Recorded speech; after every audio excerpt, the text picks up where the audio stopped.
This play is called Our Town. It was written by Thornton Wilder, directed and produced by Mr. Flynn. In it you will see Than Archer, Anna Myron, Stephen Giacobbe, and many others. The name of our town is Grover's Corners, New Hampshire, just across the Massachusetts line. Latitude 42 degrees, 40 minutes, longitude 70 degrees, 37 minutes. The first act shows a day in our town. The day is May 7th, 1901. The time is just before dawn. The sky is beginning to show some streaks of light over in the east there behind our mountain. The morning star always gets wonderful bright the minute before it has to go, doesn't it? Well, I better show you how our town lies. Up here is Main Street. Way back there is the railway station. Tracks go that way. Polish towns across the tracks, and some Canuck families. Over there is the Congregational Church. Presbyterians across the street. Methodist and Unitarian are over there. Baptist is down in the hollow by the river, and the Catholic Church is across the tracks. Here's our town hall and post office combined. Jail's in the basement. Brian once made a speech from these very steps. Along here is a row of stores, hitching posts and horse blocks in front of them.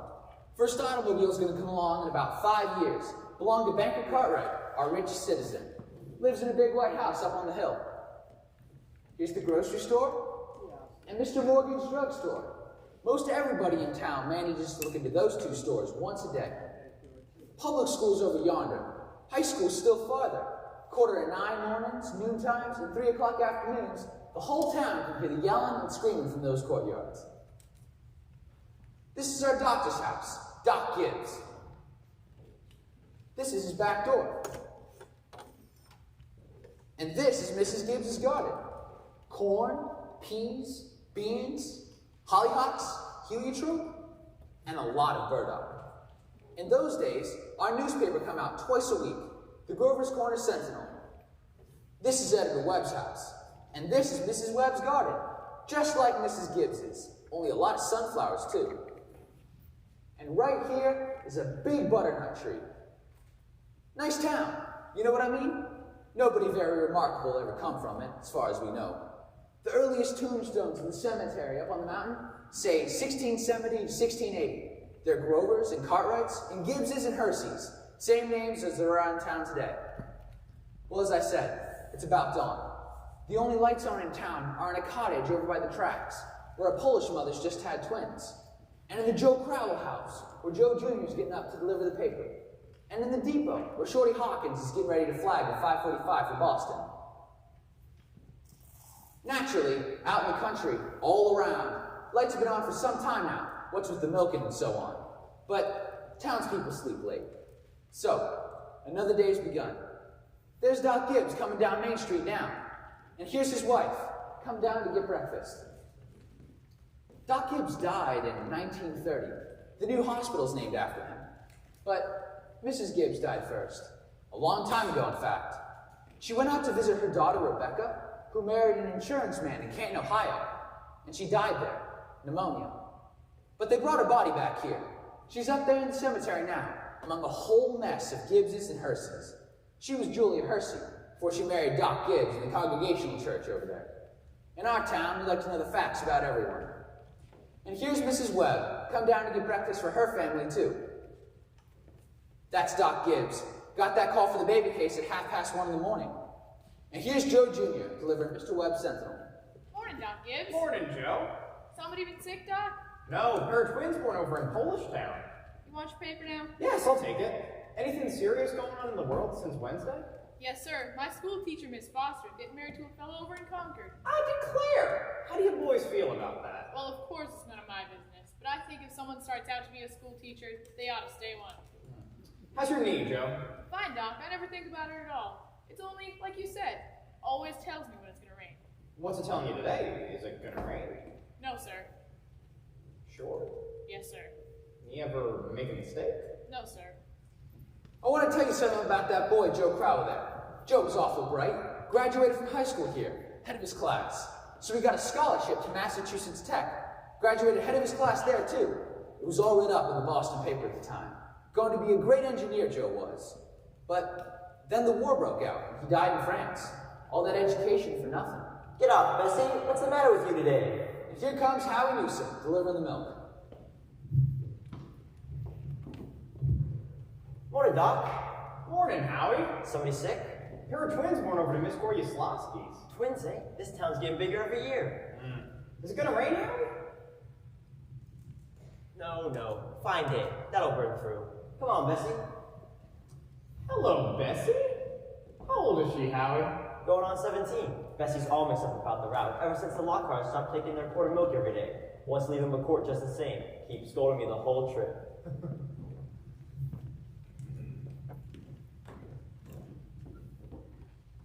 Good morning, Howie. Morning, Mrs. Gibbs. Doc's just coming down the street. Is he? Seems like you're late today.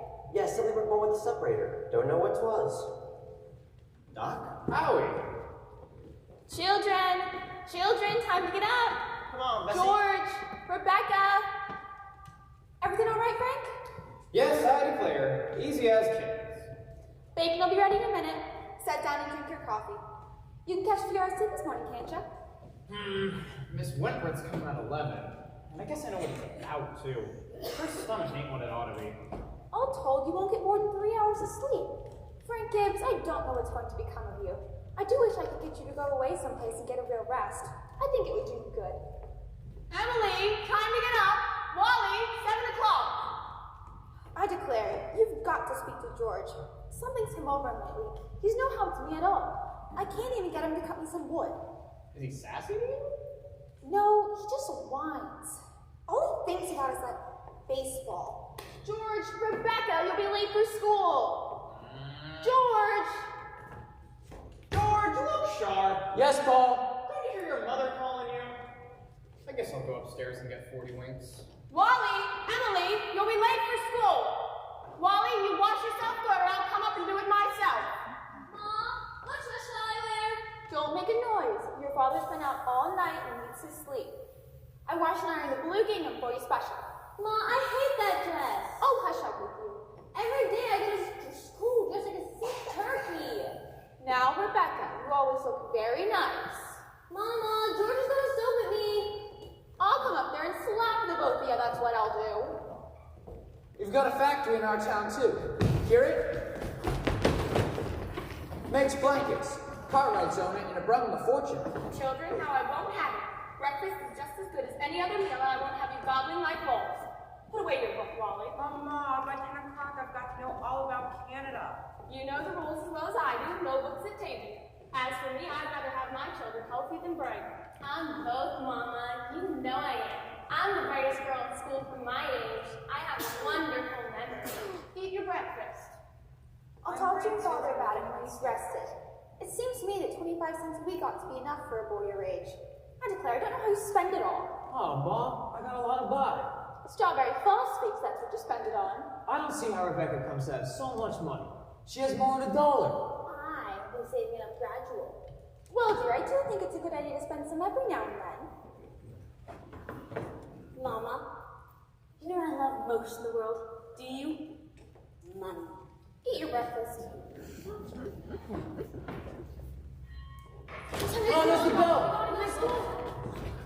Walk fast. You're down on the front. Wally, pull up your pants for me. Emily, stand up straight. Bye. Tell Miss Foster I sent her my best congratulations. Can you remember that? Yes, Mom. You look real nice, Rebecca. Pick up your feet. Bye.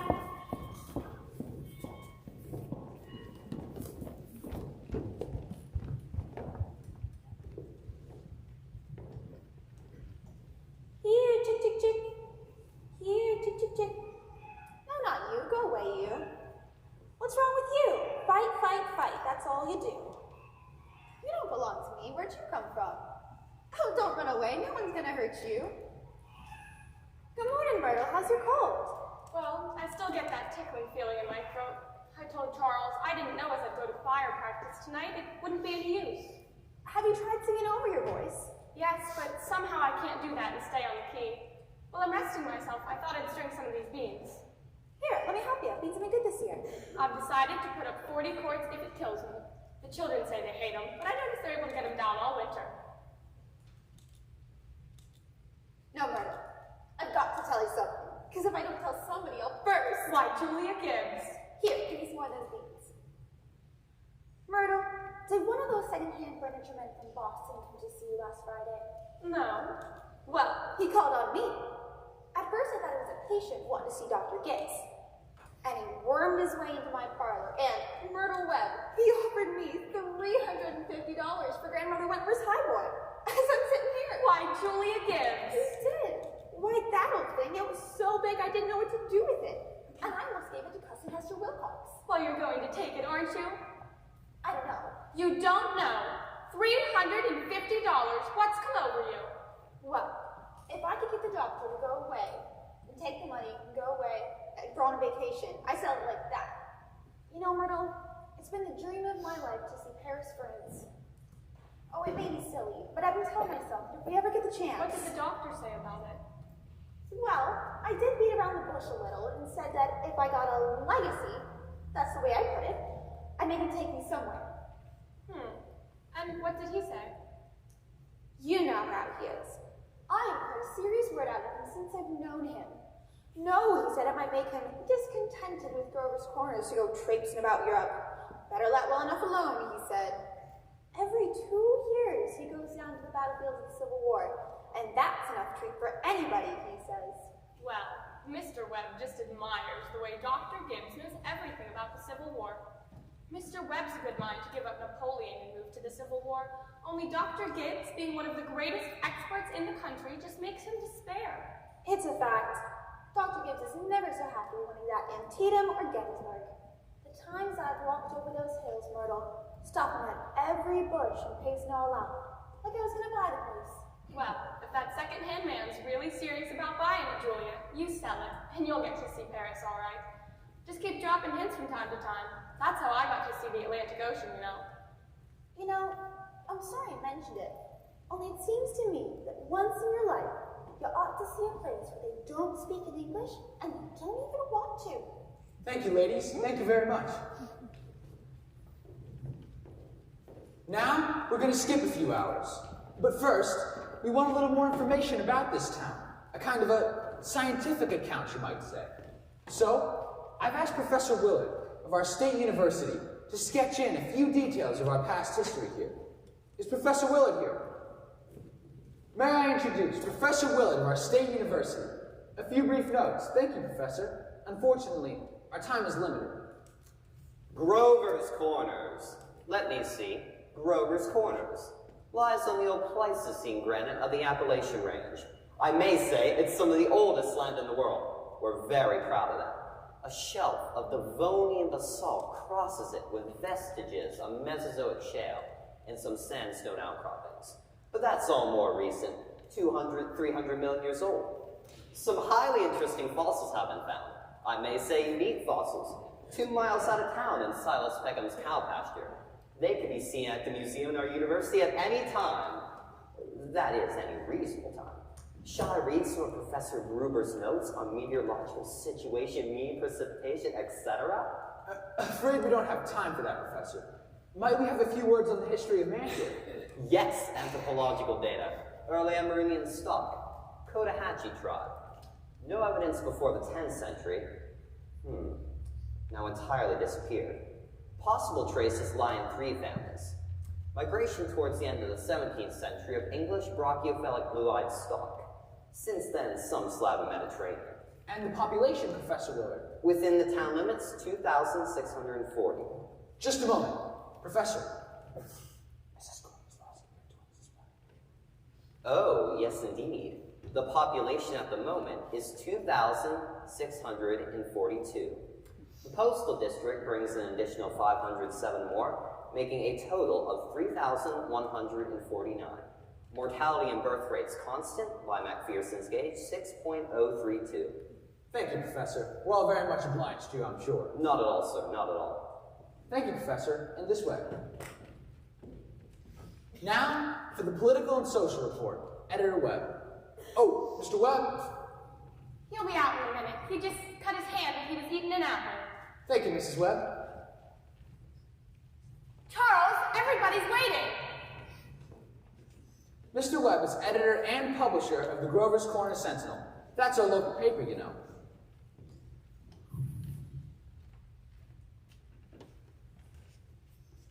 Well, I don't need to tell you that we're run here by a board of selectmen. All males vote at the age of 21.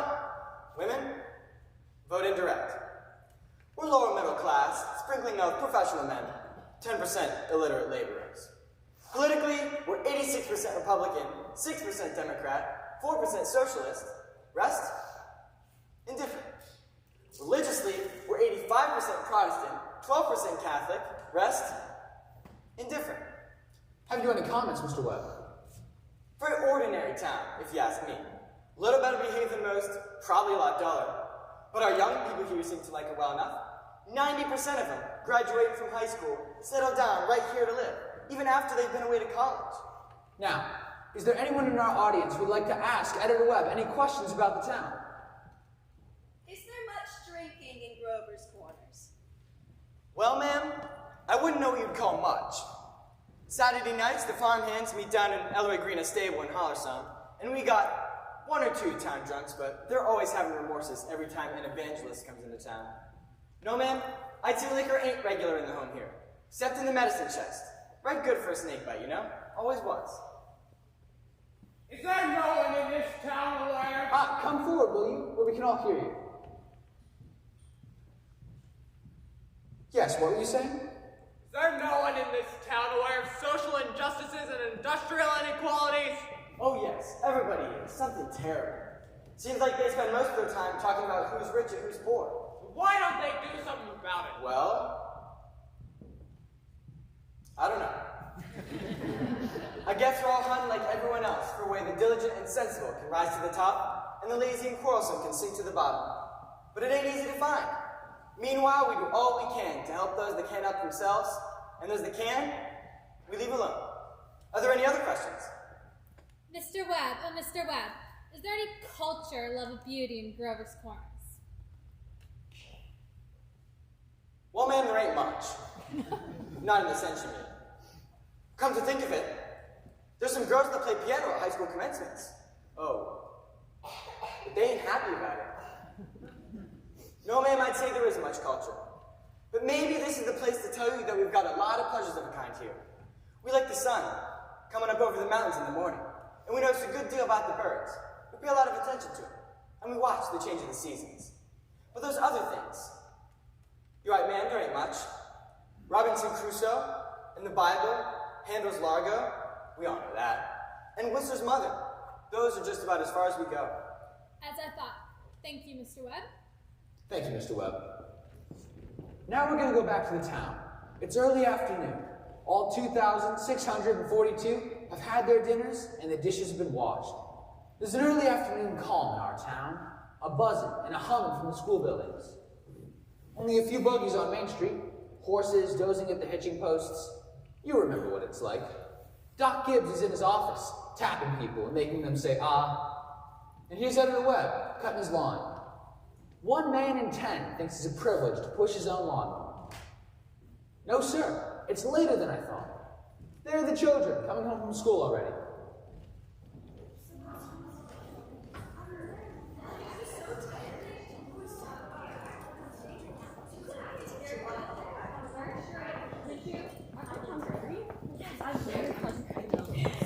Emily, don't get strawberry frosting with us? I can't, Lois. I've got to go home and help my mother. I promised.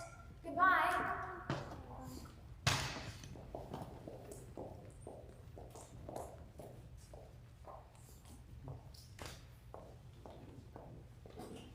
Emily walked simply. Who do you think you are today? Oh, Papa, you're terrible. 1 minute you tell me to stand up straight, and the next minute you call me names. I just don't listen to you. Golly, I never got a kiss from such a great lady before.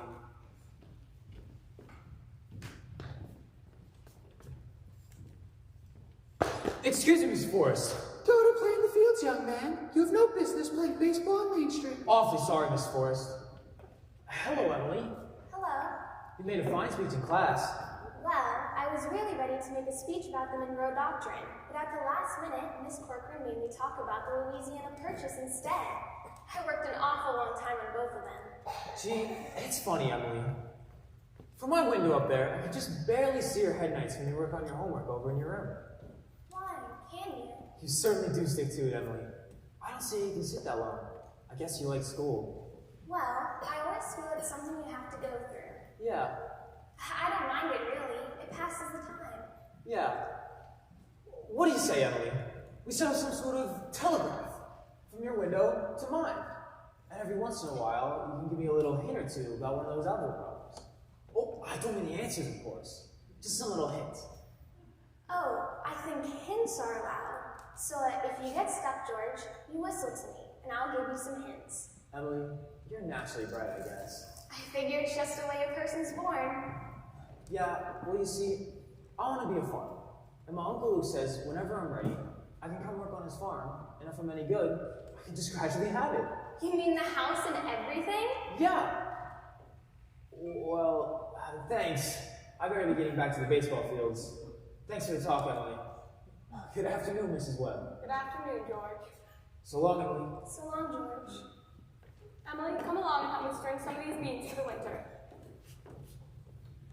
George Gibbs let himself have a real conversation, didn't he? He's growing up. How old would he be? I don't know.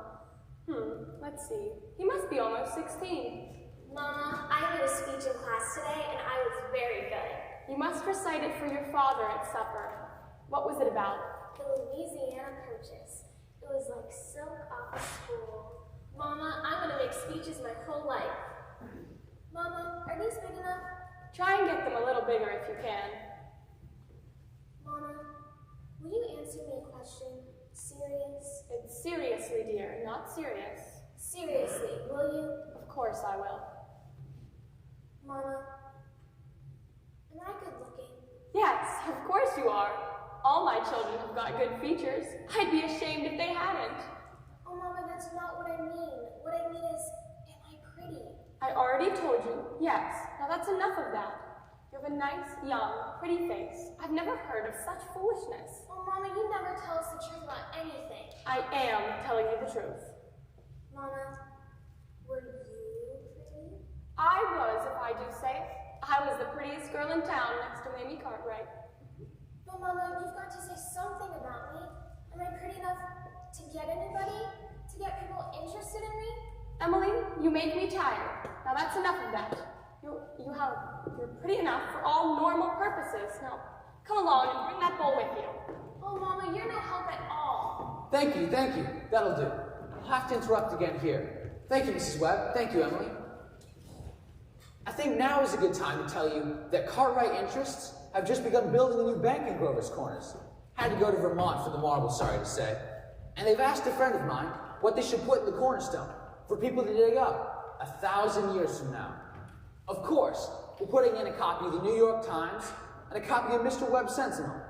We're kind of interested in this because some scientific fellas have figured out a way of painting all that reading matter with a silicate glue, that'll make it keep for 1,000 or 2,000 years. We're putting in a Bible and the Constitution of the United States and a copy of William Shakespeare's plays. What do you say, folks? What do you think? You know, Babylon once had more than 2 million people in it, and all we know about them is the names of some of the kings, and some of the wheat contracts, and some of the contracts for the sales of slaves. Yet, every night, those families sat down to supper, the father came home from his work, and smoke went up the chimney, same as here. And even in Greece and Rome, all we know about the real lives of the people are what we can piece together from the comedies they wrote for the theater back then, and joking poems.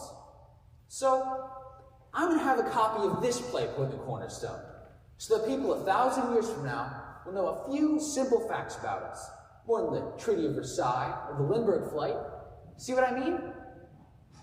So, people 1,000 years from now, this is the way we were in the provinces north of New York at the beginning of the 20th century. This is the way we were in our growing up, and in our marrying, and in our living, and in our dying.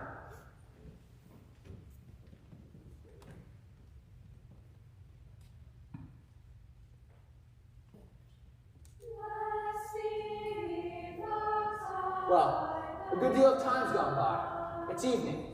You can hear the choir practice going on in the congregational church. The children are at home doing their schoolwork. The day's running down like a tired clock.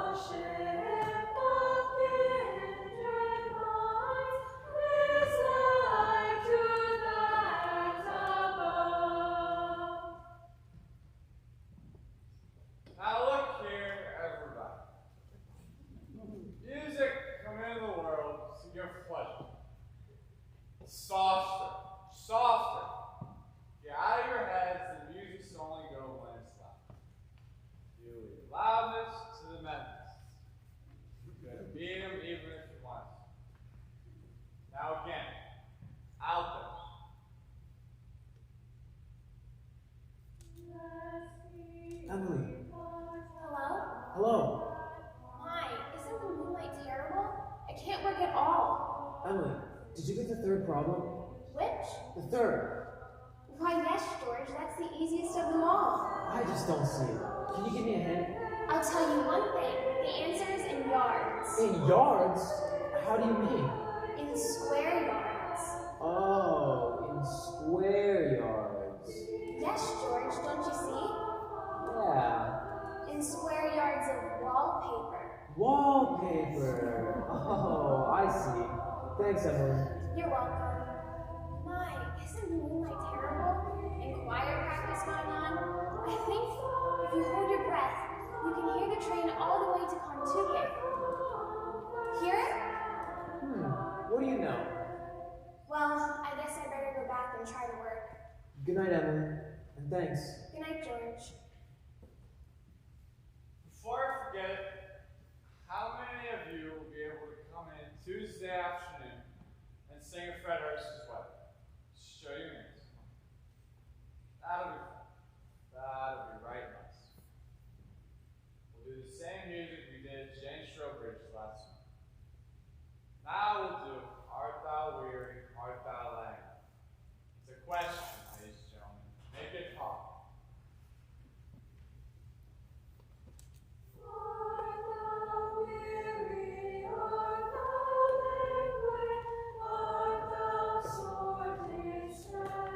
Oh, George, could you come down a minute? Yes, Paul.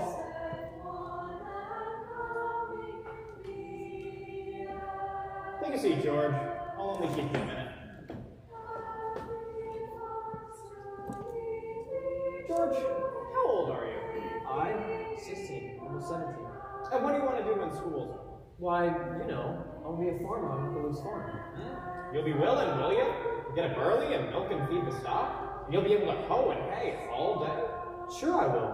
What do you mean, Paul? Well, George, I was in my office this morning and I heard a funny sound. And what do you think it was? It was your mother chopping wood.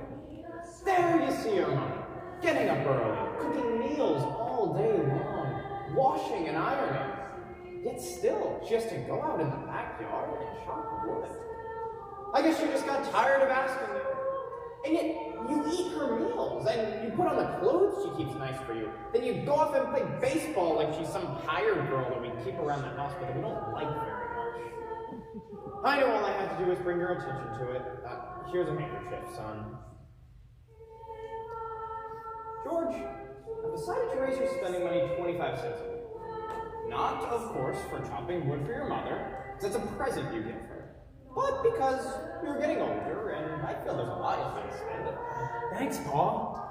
Let's see. Tomorrow's your payday. You can count on it. Rebecca will probably feel she ought to have something as well. I wonder what could happen to your mother. Choir practice never was as late as this before. It's only 8:30, Paul. I don't even know why she's in that old choir. She hasn't any more voice than an old crow. Traipsing around the streets at this hour of the night. About time you retired, don't you think? Yes, Paul. Good night, Martha. Good night, Mr. Foster. I'll tell Mr. Webb about it. I know he'll want to put it in the paper. Mine's late. Good night, Irma. Real nice choir practice, wasn't it? Myrtle, look at that moon. Potato weather for sure. Well, naturally, I didn't want to say anything about it in front of those others. But now that we're alone, really, it's the worst scandal that ever was in this town. What? Stein and Simpson. Now, Luella. But Julia, to have the organist of a church drink and drunk year after year, you know he was drunk tonight. Now, Luella, we all know about Mr. Stimson, and we all know about the troubles he's been through, and Dr. Ferguson knows too. And if Dr. Ferguson sees fit to keep him there in his job, the best we can do is not to notice it. Not to notice it? But it's getting worse. No, it isn't, Luella. It's getting better. I've been in that choir twice as long as you have, and it doesn't happen anywhere near as often. Mom, I hate to go to bed on a night like this, but I better hurry. Those children will be up till all hours. Good night, Julia. Good night, Luella. Can you get him safe, Luella? It is bright as day. I can even see Mr. Soames scowling at the window now. You'd think we'd been to a dance the way the men folk carry on. Good night, Julia.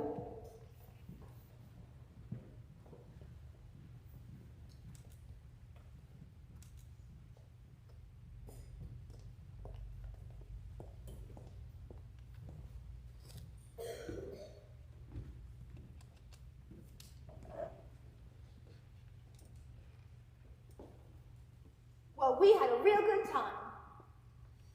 You're late enough. Why, Frank? It ain't any later than usual. You stopping at the corner to gossip with a lot of hens? Now, Frank, don't be grouchy. Come out and smell the heliotrope in the moonlight.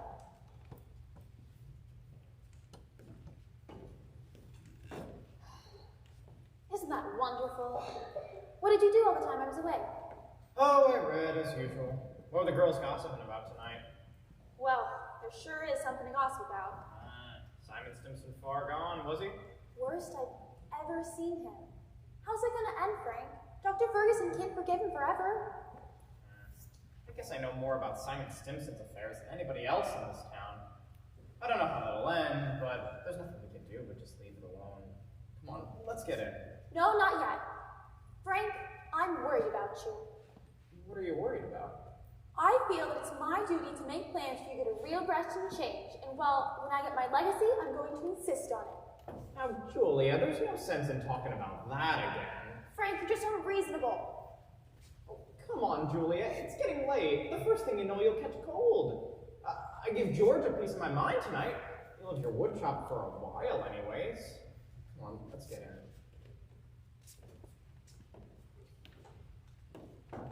My, it always seems like there's so many things to pick up.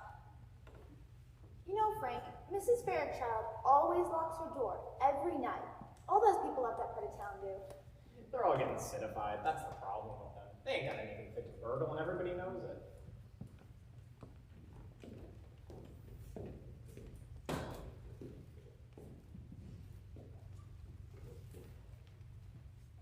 Get out, Rebecca! There's only room for one at this window.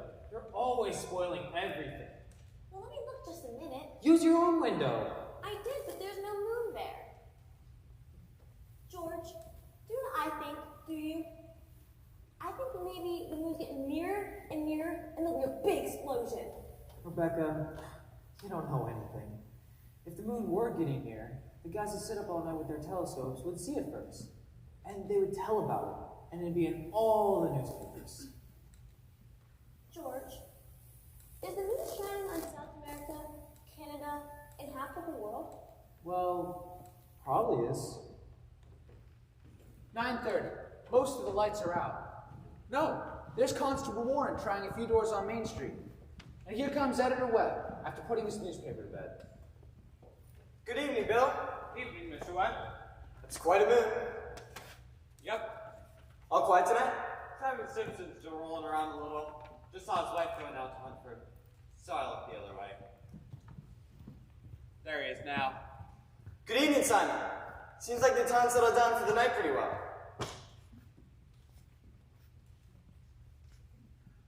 Good evening. Seems the town settled down for the night, Simon. I suppose we should do the same. Can I walk along the ways with you?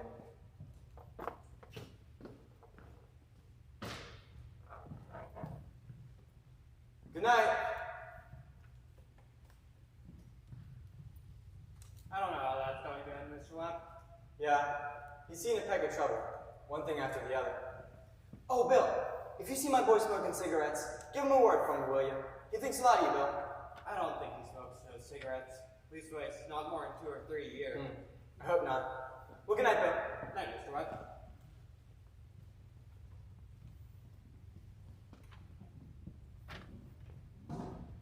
Who's that up there? Is that you, Myrtle? No, it's me, Papa. Why aren't you in bed? I don't know. I just can't sleep yet. The moonlight's so wonderful. And the smell of Mrs. Gibbs's heliotrope. Smell it? Yes.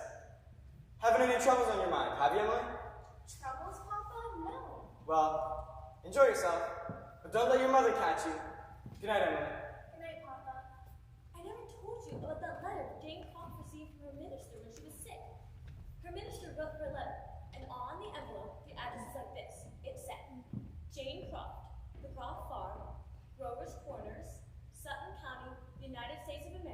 What's funny about that? But wait, it's not finished.